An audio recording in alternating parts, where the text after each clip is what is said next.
It is currently April 21st, 2026, 7:57 Eastern Time when this was recorded. I'll be reading the manifesto Alexander Karp sent over to social media, which is not only disturbing but also against Stellism and Motonism itself. Humanity in of itself is some of the worst manifestos I've ever read in my entire life that basically admits that Alexander Karp wants to be God, wants to kill people of all kinds that he thinks inferior to himself and his billionaire friends. And to give him benefit of credit, I think it's better he says it now.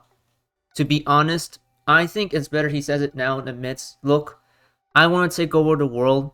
I want to kill people that are inferior to me. I want this to be one race. I want to be one race, one skin color, one culture. He hates pluralism. He hates multiculturalism. He hates humanity. He hates basically all forms of things and wants to call himself the guide to Antichrist, like what Donald Trump did earlier just a few days ago, saying that I am God, that all these people need to die, that he wants to genocide entire nations. After he went out on a tangent like that, and now Palantir's very CEO, Alexander Karp's not going around saying that I will be Skynet 2.0. At least we got that out of the way, so we'll be reading it today. Palantir's Alexander Karp's manifesto, the Technological Republic in brief. Alexander Karp starts with a few points that he'll list out that I'll read to you, and I will not put any of my opinion into this. I'll just be reading what he sent and not adding a singular thing on top of this. I hope that with all you tech bros out there, learn at the end of the day that you are all humans at the end of the day, and that you're still mortal human beings at the end of the day until we've discovered what immortality will bring us whenever we get to that technological revolution side of things, whenever it comes to expanding on life itself and lengthening it so that we achieve many more things possible whenever we get to such along the way. So, here we go. Number 1, Silicon Valley owes a moral debt to the country that made its rise possible. The engineering elite of Silicon Valley has an affirmative obligation to participate in the defense of the nation. Number 2, we must rebel against the tyranny of the apps. He is on fucking drugs. Is the iPhone our greatest creative, if not crowning, achievement as a civilization? The object has changed our lives, but it may also now be limiting and constraining our sense of the possible. Remember that Alexander Karp is saying this, not myself. I'm merely reading what he's saying. Number 3, free email is not enough. The decadence of a culture or civilization, and indeed its ruling class, will be forgiven only if that culture is capable of delivering economic growth and security for the public. He's basically saying that I should fucking control you, you should do what I say, and you should give me all your money, and you should obey the law, and the law is us.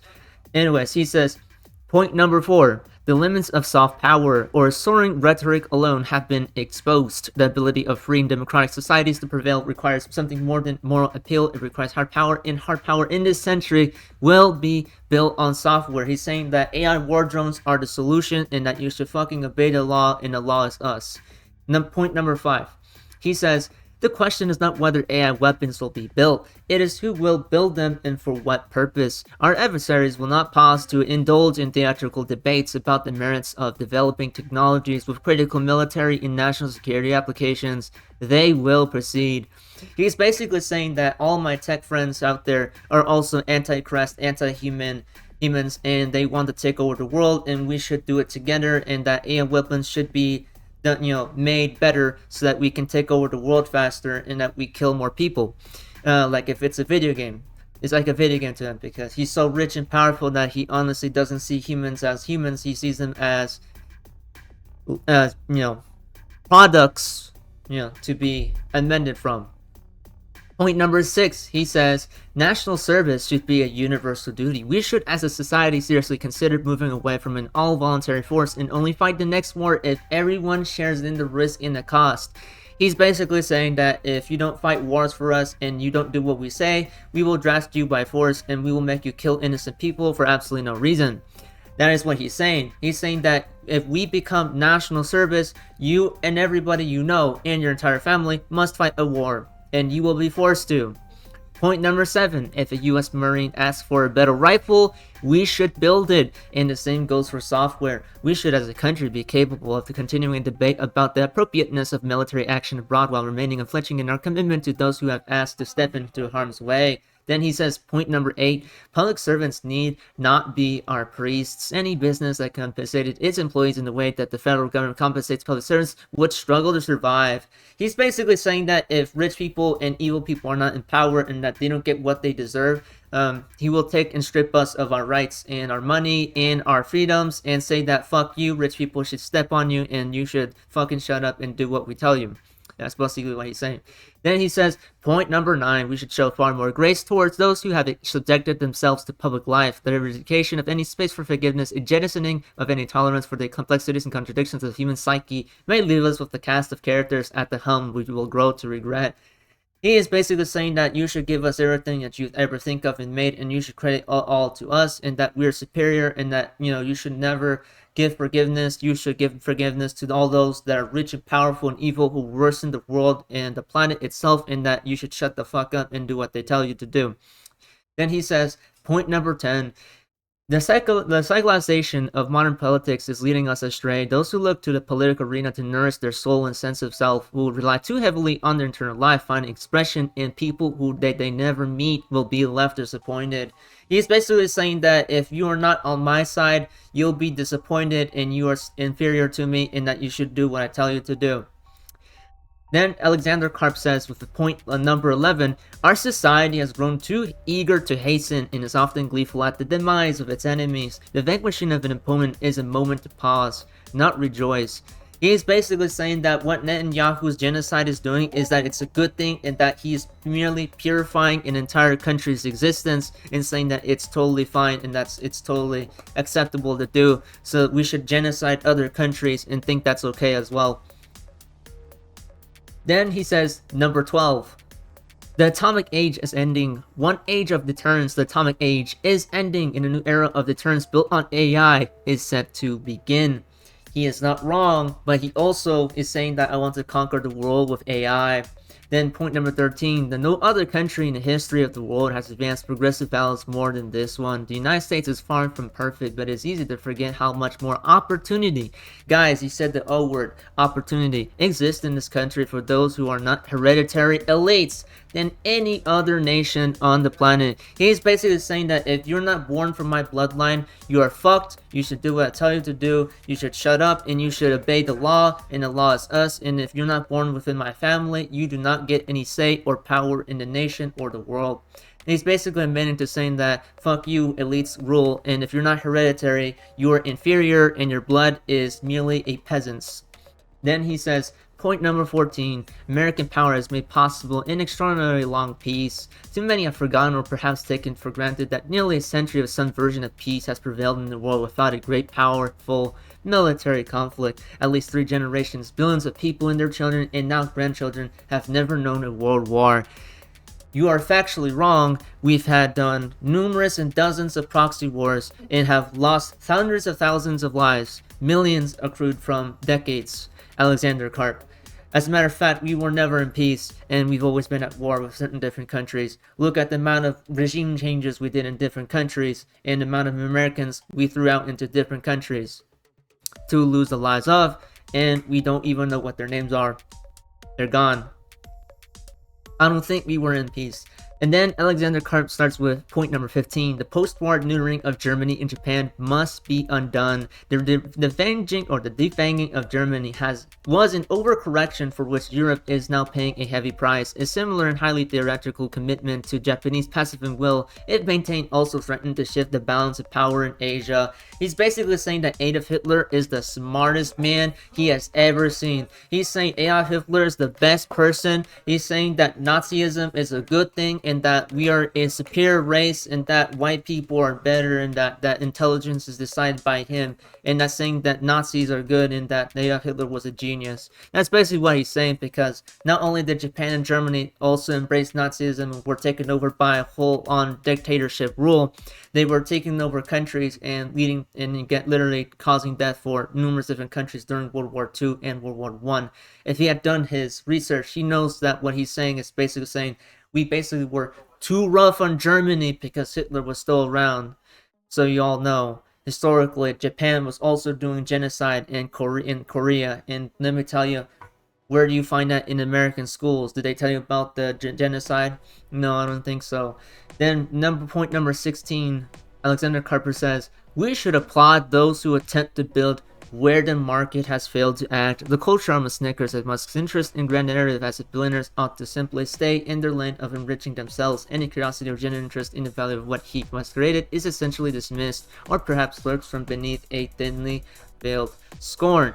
What he's basically saying is that Elon Musk is a genius and that we should embrace Nazism, and all the stake hails he's been doing in public is good, and that we should continue to be extremists and tell people that they are inferior to our race, and that we should continuously take over the country with violent, massive extremist news networks and social media apps, just like China does, and that what Elon Musk is doing is correct, and that it is a movement of the people, which is not true. Then he says, Silicon Valley, which, by the way, point number 17, Alexander Karp says, Silicon Valley must play a role in addressing violent crime. Many politicians across the United States have essentially shrugged when it comes to violent crime, abandoning any serious efforts to address the problem or take on any risk with their constituencies or donors in coming up with the solutions and experiencing what should be a desperate bid to save lives. He's basically saying that rich people and evil and greedy and awfully disgusting genocidal creatures and psychopathic people should be at the top and should deal with violent crime and spend their wealth dealing with people who they decide are criminals because they say so, and that people should shut the fuck up and do what they tell you to do. So that's basically what he's saying. He's saying that rich people are superior and that our race is better, and that we are hereditarily more intelligent and better than you and any other nation that they think is inferior to them. So no, this is all not only is wrong, it's also evil and disgusting to say. But at least Palantir's new CEO, or besides Peter Thiel, he still has say in it. Peter Thiel, which is my main enemy, along with Alexander Karp. You both are like drug addicts or something, right? You full on wrote on a manifesto. You're now trying to say that whenever we donate money to you, that that money should go to you guys, and that you guys should deal with crime yourself, as if you're some police force in the government. Which, by the way, is Palantir admitting that they want to be government itself and dictate the lives of people, surveil them, and take over their minds and control them and tell them what to do to be outstanding citizens following and abiding the law, which is them as the law. That doesn't seem like a democracy. Then he says, point number 18, the ruthless exposure of private lives of public figures drives too far much talent away from government service. The public arena and shallow and petty assaults against those who dare to do something other than enrich themselves has become so unforgiving that the Republic is left with a significant roster of ineffectual empty vessels who ambition one which forgive if there were any genuine belief structure lurking within. He's basically saying that because you guys hate us, that we're not successful, and that we're not doing as well, and that you're at fault for not letting us control over the world. Then he says, point number 19, the caution in public life that we unwittingly encourage is corrosive. Those who say nothing wrong often say nothing much at all. He's basically saying, why don't you let us say manifestos and admit that we want to take over the world and that we want to kill people innocently and tell them what to do and control their lives and surveil them. That's basically what he's saying, that we should be more open about extremism and Nazism, that we want to take over the world. Then point number 20, Alexander Karp says, the pervasive intolerance of religious belief in certain circles must be resisted. An elite's intolerance of religious belief is perhaps one of the most telling signs that its political project constitutes a less open intellectual movement than many within it could reclaim.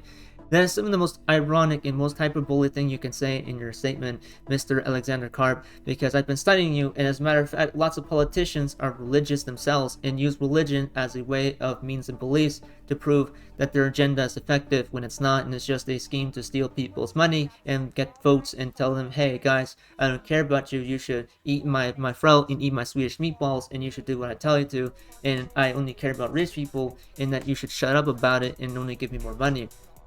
And then he says that because Jesus said so, that you should listen to me, which is what a lot of politicians do, not with just Christianity, but also Catholicism and Hindu and all these other cultures I can name, which, by the way, they love to use that religious thing.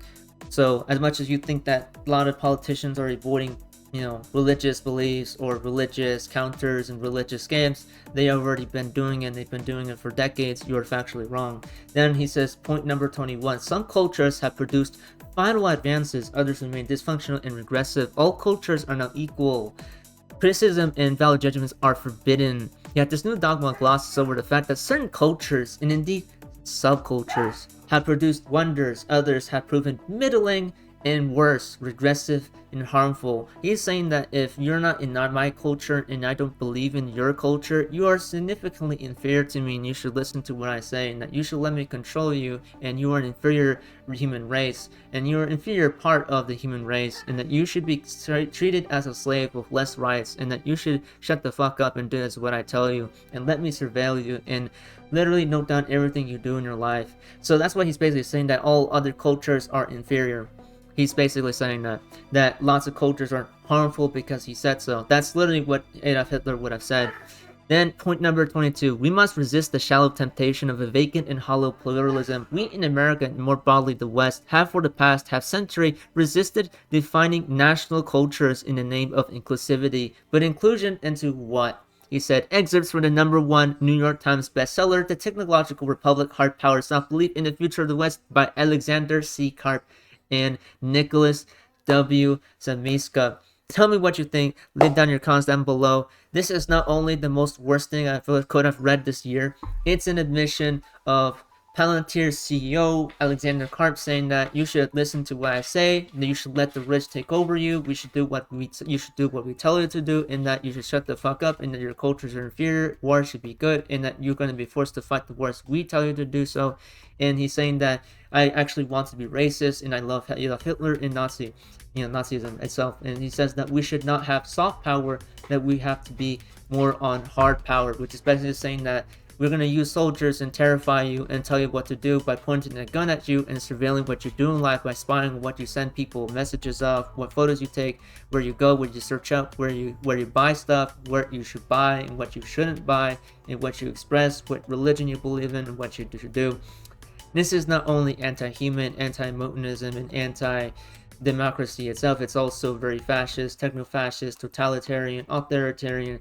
It's very dictator-friendly, and literally just as worse as when and just so you all know, I read Mein Kampf, and I read Adolf Hitler's manifesto. This is a manifesto in 2026 from a tech company, Palantir. In 2026, right now it's 8:14 p.m. Eastern time right now.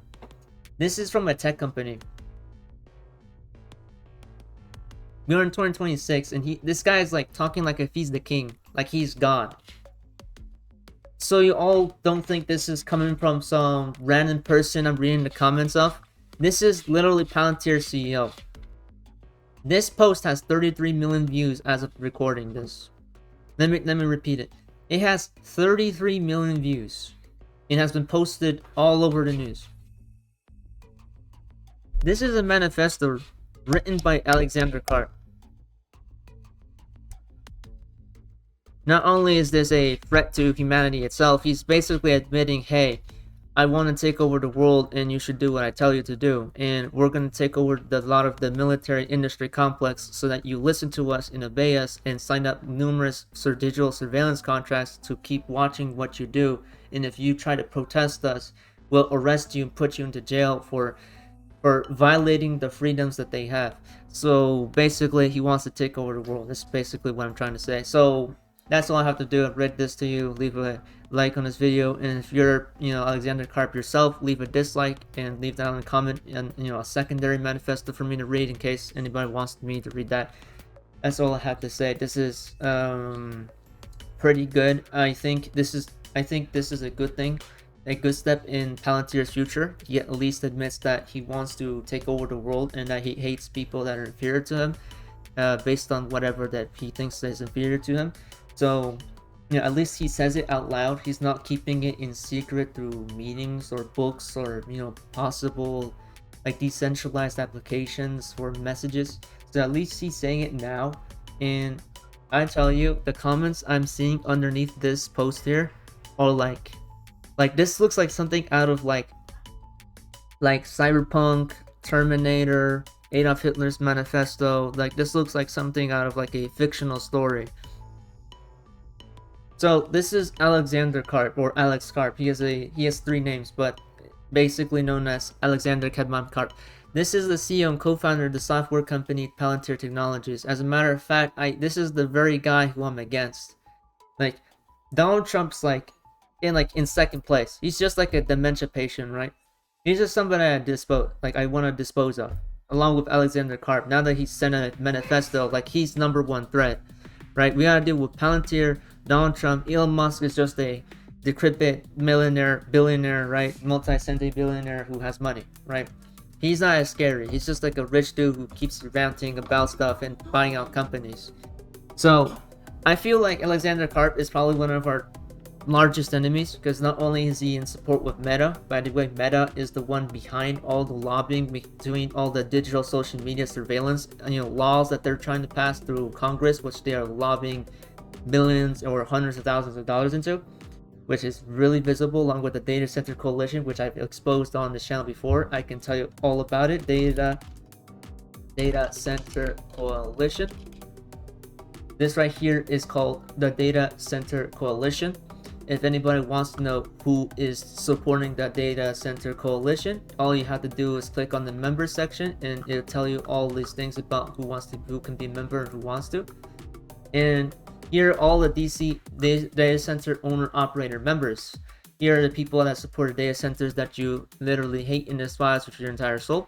It is literally Amazon Web Service themselves, Cloud HQ, Compass Data Centers, Cyrus One, Google, Iron Mountain Data Centers, Microsoft Q2S, Stack Infrastructure, Switch, and Vantage Data Centers.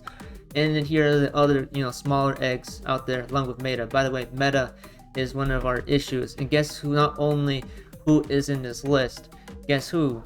Oracle themselves are also in the list. Visa are also in the list. I've seen these guys. I've seen them. DataBank is also in this list. There's General Tier, OpenAI, CoreWeave, Anthropic, large end user members. There's associate members. Here's all of these. I've seen Montera Infrastructure before.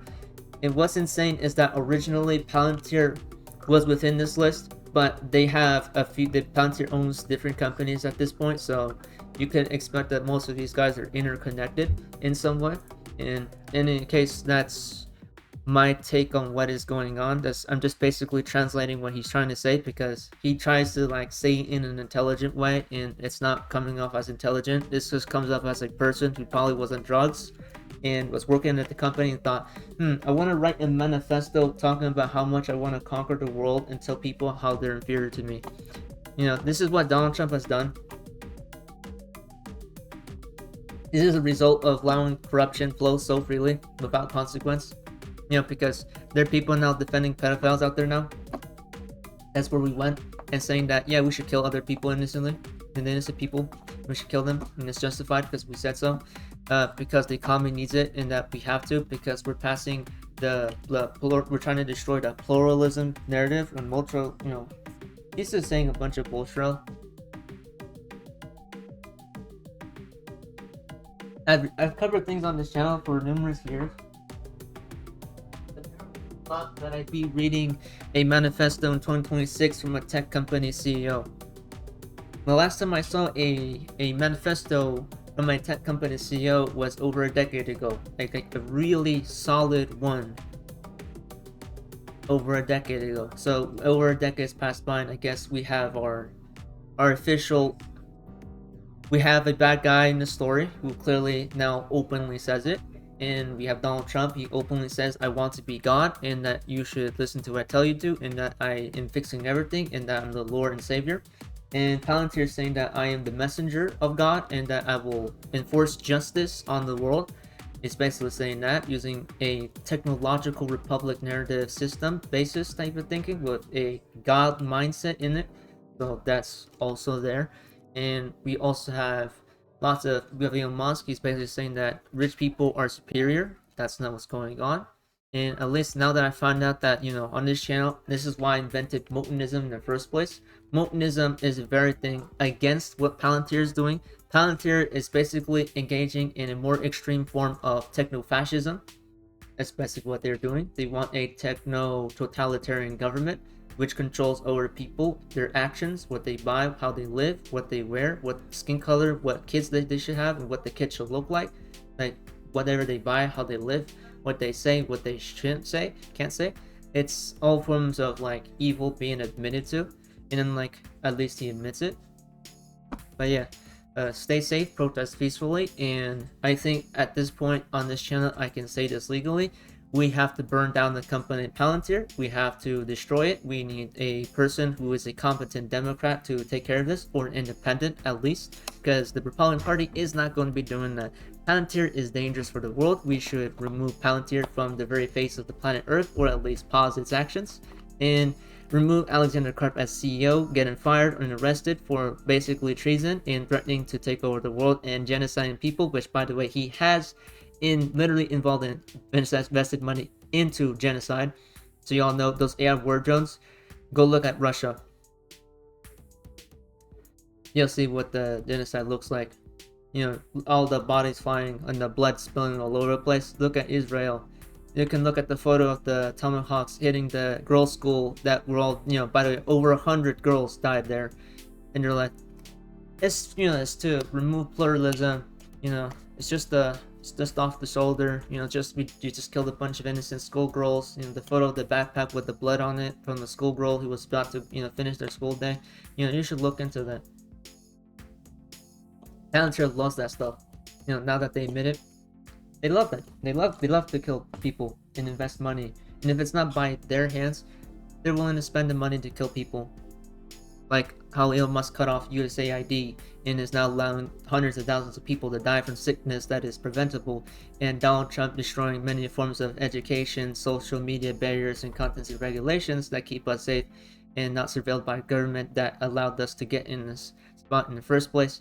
And I happen to be living in this as a 20-year-old adult who grew into the world and into the economy, trying to survive, and having the pandemic, World War III, Palantir's Manifesto, and Donald Trump's dictatorship put onto me and above me on my parents and my family and my entire family tree says a lot about the era that we were born in, or have now finally entered adulthood into.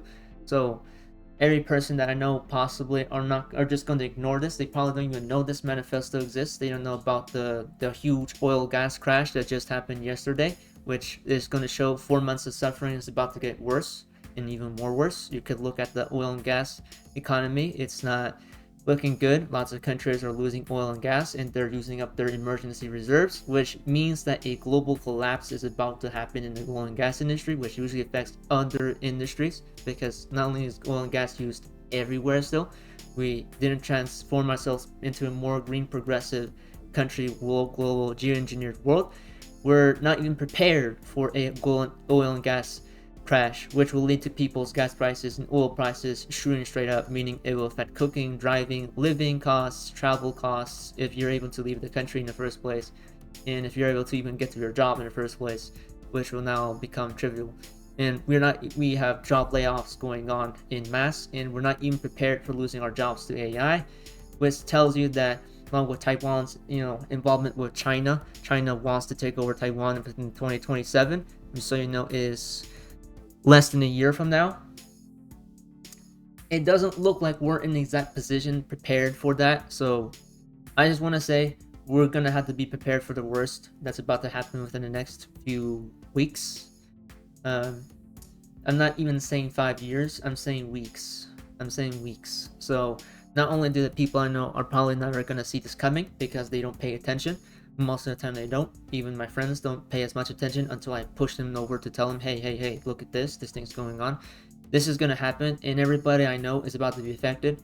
Like, really terribly. Like, really terribly gonna be affected. And yeah, as somebody who has no job and is in a more unhealthy spot right now, who is not in the very best place right now, who is not in the best health condition, who is also mentally scarred by numerous cruelties and adversity, who is now watching this and having warned people for over a year, as like watching this happen as it goes, and I'm like, man, I warned them, I told them, hey, pay attention. They didn't care. They said it's not happening to me, so it doesn't happen. And I guess it's now happening to them. You know, everybody I know who didn't care about what I said are now starting to care. But at what cost? At what cost?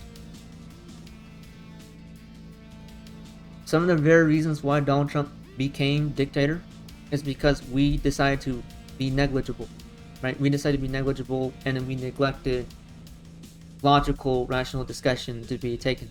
We ignored it. We put it to a side. We said that it doesn't matter because it's not affecting me.